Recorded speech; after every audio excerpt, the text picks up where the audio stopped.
Bismillahirrahmanirrahim. Assalamualaikum warahmatullahi wabarakatuh. Selamat pagi, salam sejahtera untuk kita semua. Pertama-tama, ucapan terima kasih saya sampaikan kepada ACLC KPK yang telah memberikan kesempatan kepada kami untuk ikut mengambil bagian dalam kegiatan ini, meskipun alokasi waktu yang diberikan kepada kami itu hanya 15 hingga 20 menit. Akan tetapi dengan waktu yang cukup singkat itu sudah merupakan kebanggaan bagi kami. Ya, sebab memang pada kegiatan ini kami tidak dijadwalkan untuk ikut ambil bagian, tetapi dengan niat baik ACLC KPK sehingga kami sudah dilibatkan. Ucapan terima kasih juga saya sampaikan kepada Bapak Ibu yang telah bersedia mengikuti kegiatan ini dalam rangka mengemban tugas Bapak Ibu sebagai pengelola keuangan. Baik Bapak Ibu, sebelum kita lanjut saya akan memperkenalkan diri saya. Nama saya Andi Irwan, jabatan saya auditor muda. Ya. Namun pada kesempatan ini saya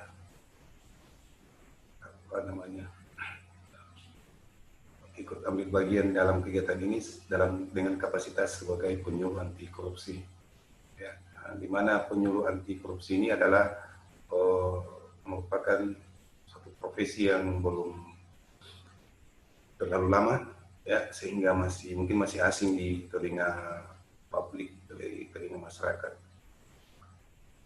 Pak ini adalah di bawah naungan KPK, sehingga segala kegiatan-kegiatan kami yang berhubungan dengan profesi tadi itu outputnya harus dilaporkan ke KPK melalui ACLC, ya, Pusat Edukasi Anti Korupsi KPK. Baik Bapak Ibu, tujuan kita melaksanakan kegiatan ini adalah untuk meningkatkan pemahaman dan keterampilan kita dalam melaksanakan usaha-usaha ataupun upaya-upaya pencegahan, tindakan preventif dalam pemberantasan tindak pidana korupsi. Bapak Ibu yang saya hormati, kali ini kita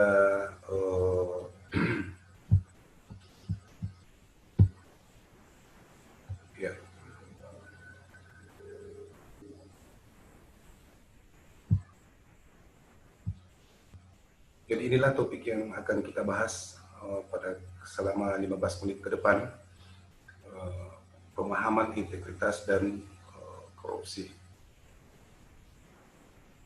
Untuk dapat melakukan tindakan-tindakan pencegahan, tindakan-tindakan preventif dalam hal pemberantasan tindak pidana korupsi ini, kita harus terlebih dahulu mengetahui apa itu integritas dan apa itu korupsi.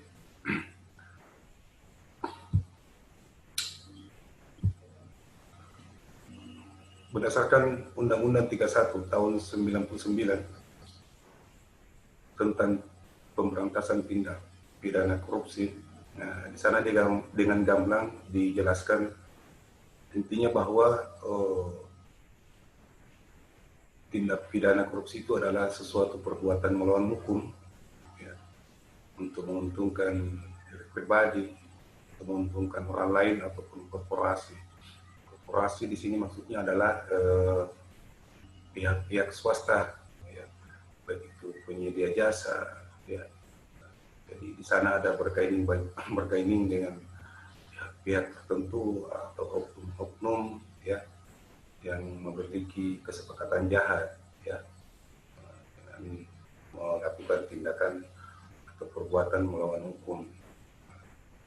Itu inti definisi korupsi berdasarkan Undang-Undang Nomor 31 Tahun 1999 atau sesuai dengan perubahannya yaitu Nomor 20 Tahun 2001.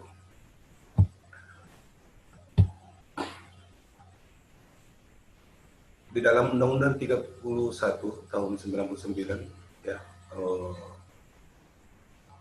di sana ada 13 pasal yang mengupas tuntas tentang tindak pidana korupsi. Nah, di dalamnya itu ada 30 jenis tindak pidana korupsi ya. Lalu ke-30 jenis itu dikelompokkan lagi menjadi 7 kelompok sesuai dengan sifat dan karakteristik perbuatannya ya. 7 kelompok itu bisa Bapak Ibu lihat ya. Ada kerugian keuangan, ada suap menyuap, ada gratifikasi, penggelapan dalam jabatan, pemerasan, perbuatan curang, kepentingan dalam pengadaan. Ya, namun yang akan kita bahas agak jauh di sini adalah gratifikasi. Mengingat waktu kita hanya sedikit, ya selain waktu kita hanya sedikit, gratifikasi ini juga paling umum terjadi di tengah-tengah masyarakat atau di lingkungan birokrasi. Apa itu gratifikasi? Sesuai dengan Undang-Undang Nomor 31 Tahun 1999, gratifikasi itu adalah pemberian dalam arti yang luas. Dikatakan dalam arti yang luas sebab tidak semua gratifikasi itu adalah ilegal. Tidak semua gratifikasi itu legal. Ada juga gratifikasi yang legal. Contohnya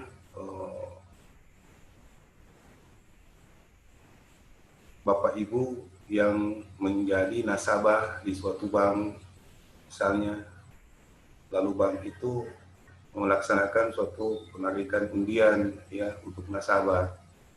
Lalu kemudian Bapak Ibu salah satu yang mendapat hadiah itu, berupa mobil, handphone, sepeda lipat, sepeda motor, dan lain sebagainya.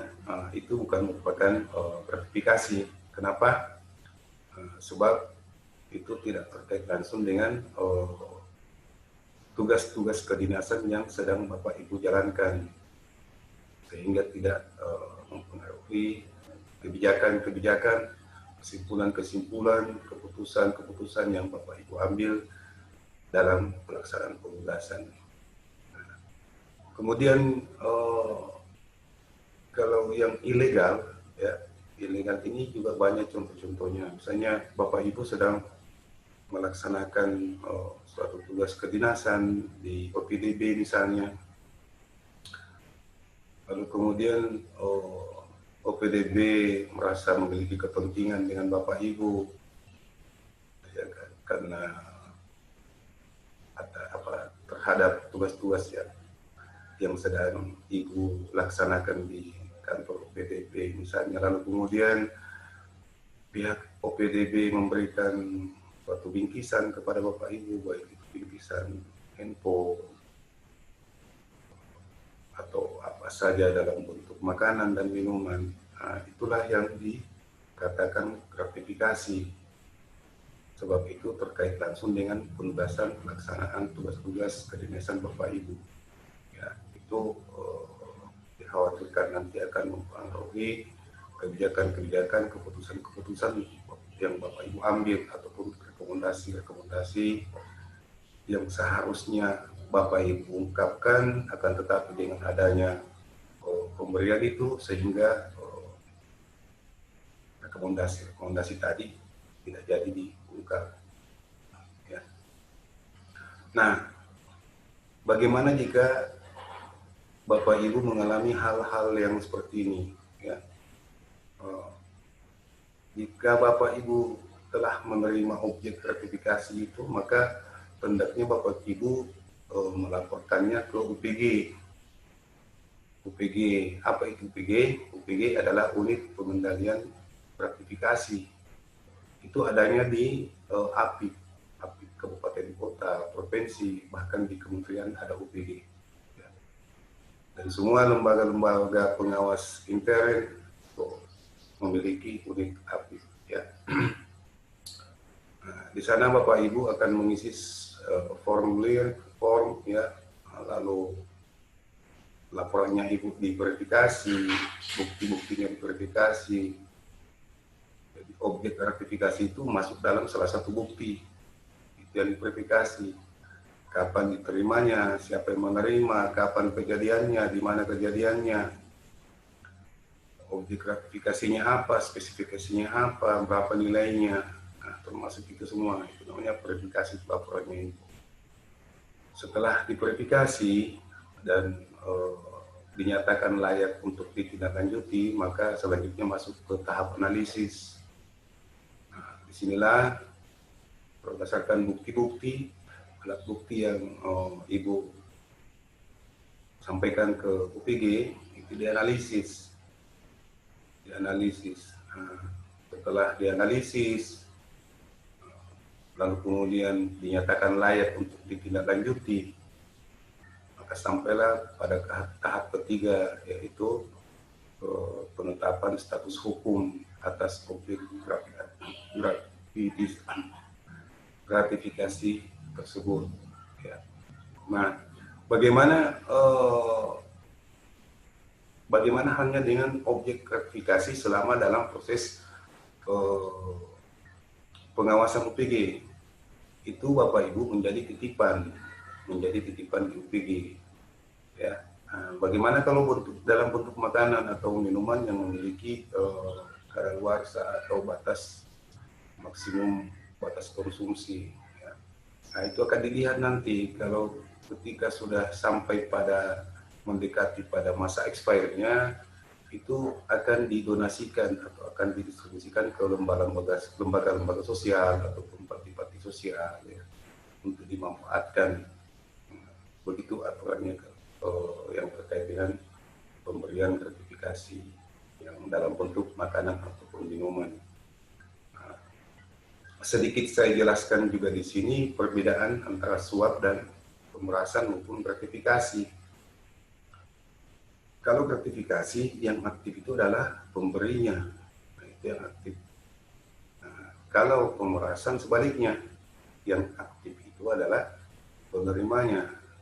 Nah, dan pemerasan itu di sana ada intimidasi, ya, tekanan-tekanan, sehingga yang bersangkutan dapat meyakinkan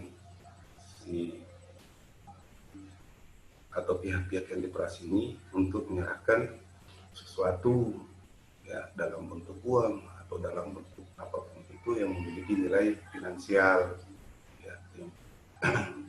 Nah, itu namanya pemerasan. Jadi saya ulangi bahwa pemerasan ini kebalikan gratifikasi. Kalau gratifikasi yang aktif itu adalah pemberinya, kalau pemerasan itu yang aktif adalah penerimanya. Lalu bagaimana dengan suap? Ya, kalau suap menyuap itu yang aktif dua-duanya, ya, yang menyuap dan yang disuap sama-sama aktif, ya. Dan di sana ada perjanjian, kesepakatan, deal yang intinya mengandung unsur-unsur kejahatan, unsur-unsur melawan hukum, perbuatan melawan hukum, yang intinya akan merugikan keuangan. Mungkin itu perbedaan yang sangat signifikan, ya. Next, Bapak Ibu, di dalam pemberantasan korupsi ini ada juga dikenal namanya fraud triangle, ya, atau segitiga kecurangan, ya. Segitiga kecurangan ini disebabkan karena pressure, tekanan dari segala lini. Kalau bermain bola, tekanan dari segala lini, dari muka belakang, kiri kanan, atas bawah, ya, jadi ya, eksternal, internal, ya. Karena jadi kejahatan itu muncul atau kecurangan itu muncul karena akibat adanya tekanan, sehingga yang bersangkutan melaksanakan kecurangan itu.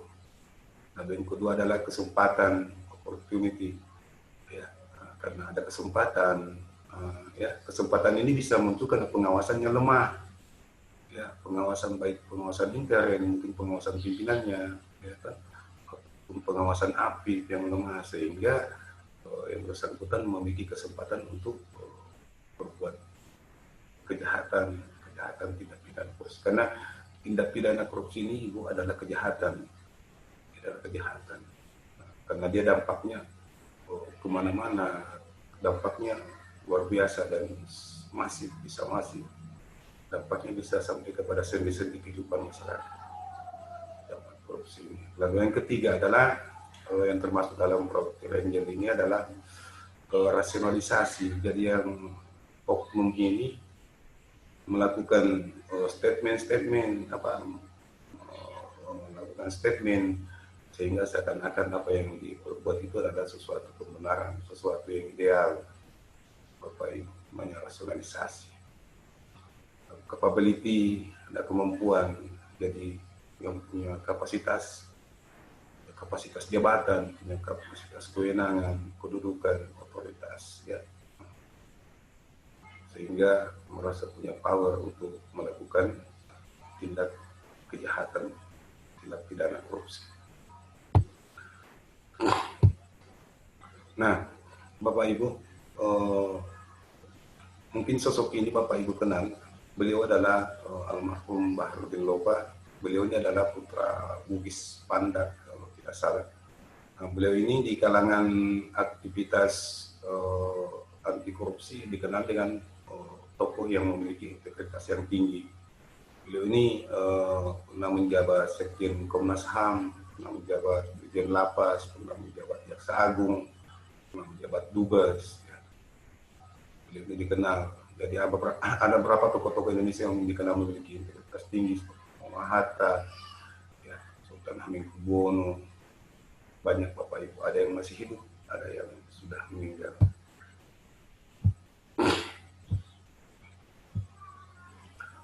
Selanjutnya Bapak Ibu, kita masuk ke integritas. Apa itu integritas? Ya. Lalu apa nilai-nilai integritas itu apa saja? Ya. Jadi ada 10 nilai integritas dan ke-10 ini adalah suatu mata rantai yang tidak bisa dipisahkan. Karena satu dengan yang lainnya saling mengikat, saling mempengaruhi. Jadi ketika salah satunya saja tidak efektif, maka satu sistem itu tidak akan efektif. Ya. Nah, inilah yang akan ditanamkan pada pengelola keuangan, atau bagaimana pengelola keuangan dapat mengimplementasikan nilai-nilai integritas ini, ya. Karena diyakini bahwa ketika nilai-nilai integritas ini diimplementasikan, diterapkan oleh Bapak Ibu, maka besar optimisme kita bahwa pencegahan tindak pidana korupsi dapat kita wujudkan. Ini nilai-nilai integritas Bapak. Nah, nilai-nilai integritas tadi bisa diterapkan tidak mengenal waktu, tidak mengenal tempat. Jadi dia berlaku universal, di mana saja bisa kita terapkan. Integritas ini bisa di lingkungan, baik di lingkungan masyarakat, di lingkungan pekerjaan, di lingkungan sosial lainnya. Ya, organisasi, baik itu organisasi yang yang solid, yang besar, organisasi kecil, ya. Dalam keluarga juga sangat penting integritas ini, di mana dalam mendidik anak-anak, ya, ditanamkan nilai-nilai integritas, ya, sehingga dengan tumbuh kembangnya anak-anak bisa tertanam nilai-nilai integritas dalam perilaku, dalam kehidupan. Nah, integritas juga harus ditanamkan dalam diri pribadi kita masing-masing, ya. Nah, itu sangat penting. Nah, kalau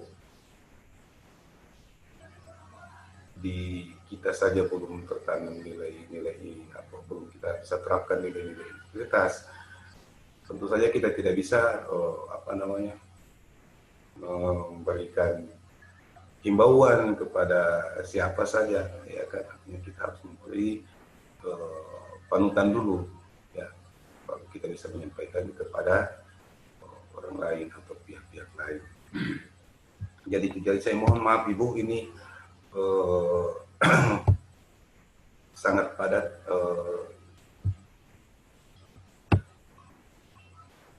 materinya karena memang waktu kita sangat sedikit. Akan tetapi Bapak Ibu tidak perlu khawatir karena dengan senang hati saya tetap akan